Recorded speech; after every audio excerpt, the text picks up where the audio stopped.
Dans cette vidéo, nous allons voir comment utiliser l'imprimante de film arrière Rockspace. Commençons par le déballage de l'imprimante. Avant la première utilisation, enlevez tous les plastiques de protection ainsi que les cartons sur les côtés. Et vérifiez que tous les accessoires sont présents.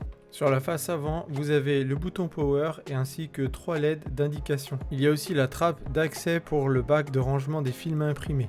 Au dos, on retrouve une sortie pour le passage d'un film, un bouton pour réinitialiser le Wi-Fi et un branchement pour alimenter l'imprimante. Sur le dessus, on retrouve le bac d'alimentation aimanté. Sur la droite, on retrouve la trappe pour installer le rouleau d'impression. Installons l'imprimante de manière à l'utiliser. Prenez le bac d'alimentation sur le dessus, tirez la partie amovible du bac et retournez-la sur le dos.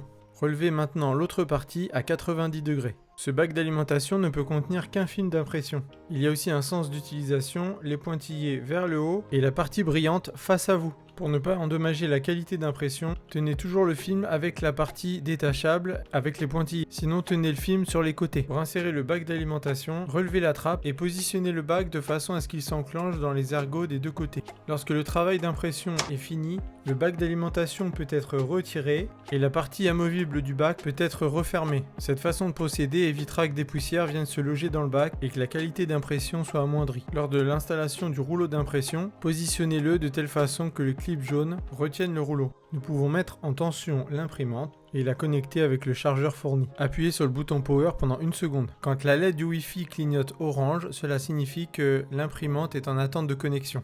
Si la LED ne s'arrête pas de clignoter, cela signifie qu'il faut réinitialiser le Wi-Fi en appuyant 3 fois sur le bouton à l'arrière. La LED du Wi-Fi doit rester en orange fixe.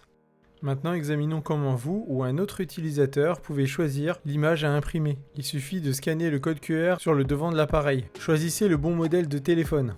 Choisissez l'image parmi la galerie ou alors vos propres photos. Une fois que vous avez sélectionné l'image, cliquez sur Accepter. Vous pouvez recentrer, redimensionner l'image pour qu'elle remplisse pleinement le cadre de découpe. Le cadre rouge symbolise les limites du modèle du téléphone. Lors de la validation, l'application va générer un numéro d'impression. Voyons comment récupérer ce numéro avec le mode administrateur. Avec l'application sur téléphone portable, vous devez scanner le code QR en dessous de la machine. Un lien de téléchargement vous sera proposé pour récupérer un fichier d'installation APK pour Android. Vous devez activer le Bluetooth et vous connecter au Wi-Fi. Lorsque vous ouvrez l'application, connectez-vous en tant qu'invité, la première proposition. Si c'est la première fois que vous vous connectez, appuyez sur Config. Ensuite, faites rajouter une imprimante en haut à droite et suivez les instructions vous demandant de rentrer le Wi-Fi. Le Wi-Fi doit être le même que celui sur lequel le téléphone est connecté.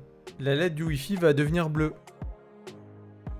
Appuyez sur Phone Skin pour retrouver l'imprimante. Retrouvez toutes les demandes d'impression. Si vous connaissez le numéro de l'impression, vous pouvez le rentrer manuellement. Cliquez sur Print pour lancer l'impression. Vous pouvez connecter l'imprimante directement sur une machine Rockspace en cliquant sur le petit icône en bas à droite. Si vous avez déjà configuré votre machine, cliquez sur Phone Skin. Après quoi, connectez-vous à la bonne imprimante. La procédure est la même que sur l'application Rockspace sur un téléphone. On vous rappelle que le kit impression n'est pas livré avec l'imprimante. Le kit impression comprend 36 films imprimables et également un rouleau d'impression. Plus de détails sont donnés sur le site Pièces de mobile. Si le rendu est trop clair et qu'on voit à peine l'image, c'est que le film a été installé à l'envers. Passons maintenant à la dernière étape, la découpe et la pose. Vous aurez besoin du reste des films présents dans le kit. Découpez soigneusement la partie détachable du film imprimé. Après quoi, la languette détachable du film mat. Ensuite, venez positionner votre film mat de façon à ce qu'il recouvre totalement la partie du film imprimé. Avec la spatule, venez maroufler l'ensemble. À présent, vous aurez besoin du support de découpe. Vous devez poser votre film imprimé de façon à ce qu'il ne vienne pas empiéter sur la dernière partie avec les pointillés. Et bien voilà, vous êtes prêt à découper votre film arrière. N'oubliez pas de sélectionner le bon modèle de téléphone, celui qui a été initialement prévu pour l'impression. Attention, n'oubliez pas de récupérer votre support de découpe pour les prochains films imprimés. Il y a un support de découpe par kit d'impression. Pour le reste, les étapes ne diffèrent pas d'un film arrière normal. Vous pouvez commencer à détacher une partie du film pour bien positionner celui-ci sur le téléphone, ou alors carrément même le découper. Voilà comment on peut utiliser cette nouvelle imprimante Rockspace pour les films arrière. On espère que cette vidéo vous permettra d'utiliser pleinement ces nouveaux outils.